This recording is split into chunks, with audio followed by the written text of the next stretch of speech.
Disney dropped a whole slew of animated news today, and we have correspondents live on the scene. Watch it now on Screen Junkies News.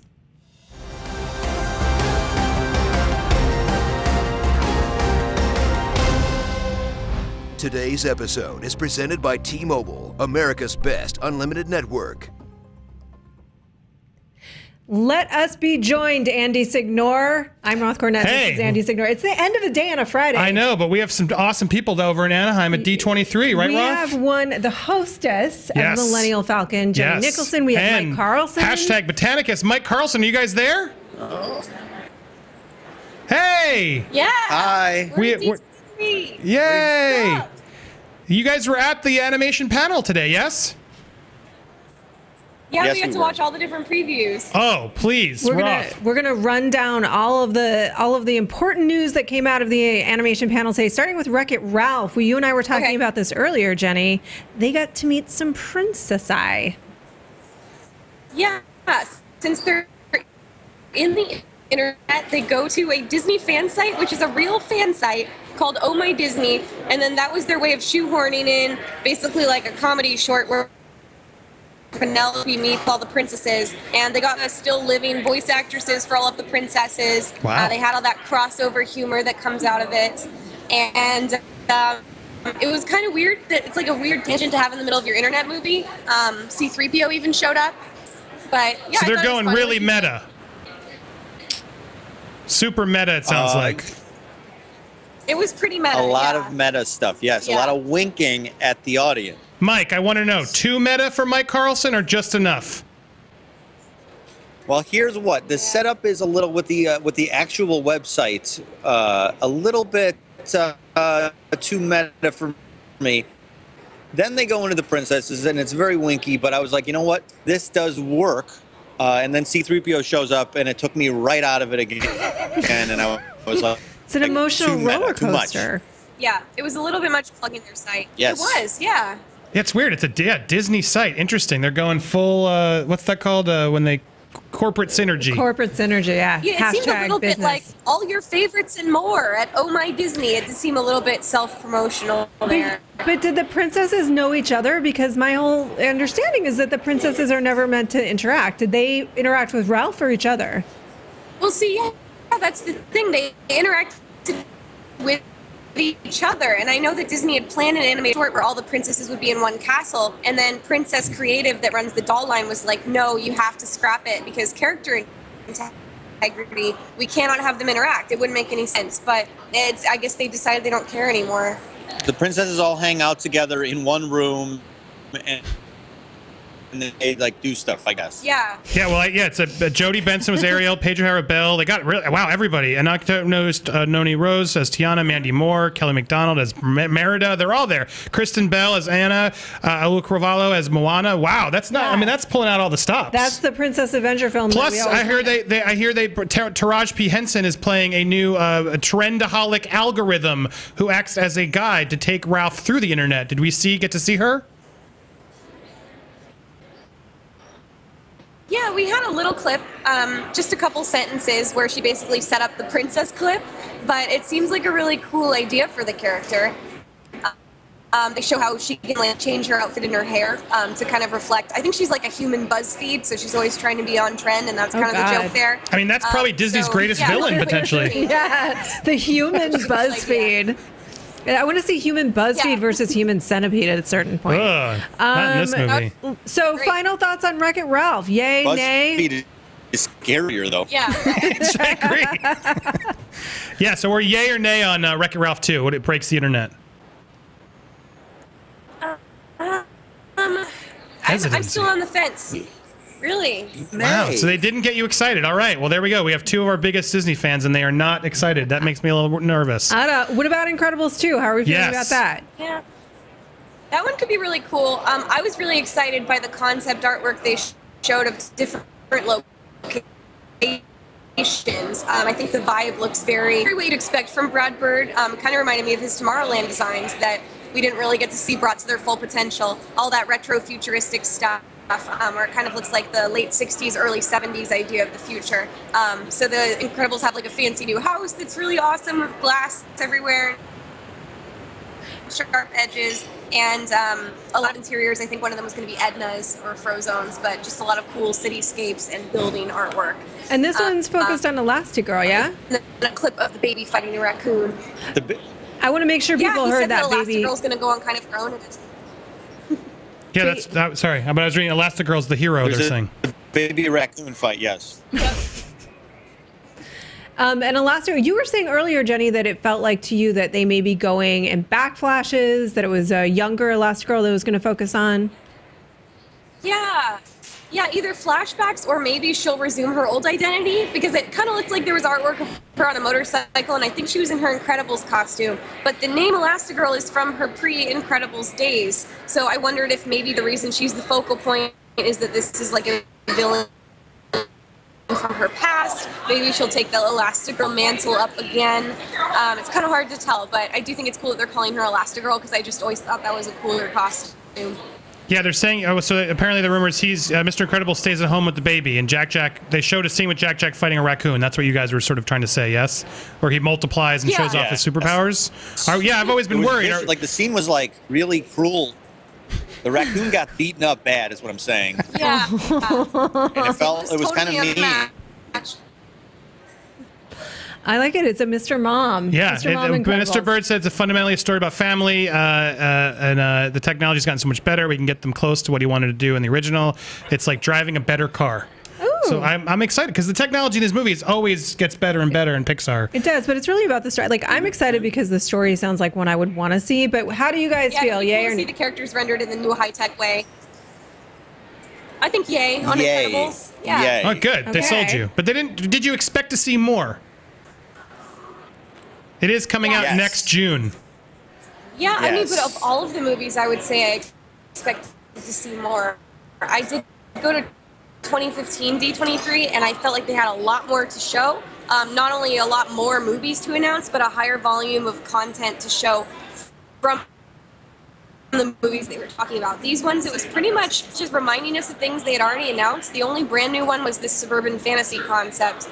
And the ones that they had announced, they had very little to show, so it was a little curious. There's a lot of little tastes, samples.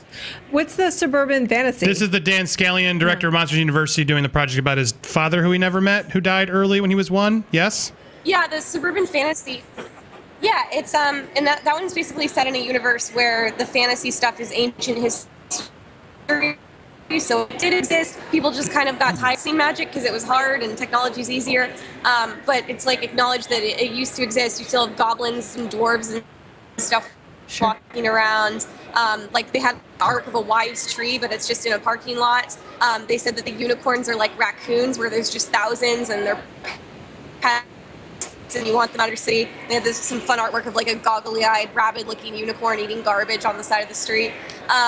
And that one sounded like it could be really cool. They don't even have a title for it yet, so they really didn't have a lot to show other than concept art, so I'm almost worried it might get scrapped for all we know, because it's so in the early stages, but it sounds like it's more of a original Inside Out type of concept.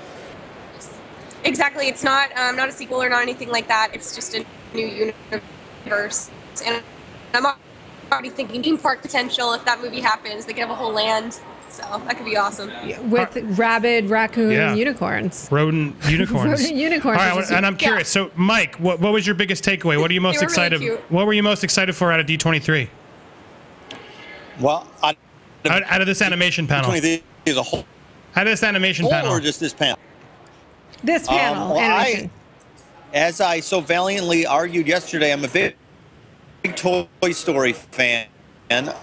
So I was thinking, oh, maybe we'll get a little Toy Story 4, maybe we'll get some new characters.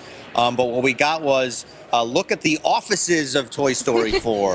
Look at people that work in an office. And John Lasseter has stepped down as director. He's now producer, and he handed the whole thing over to his co-director. Yeah.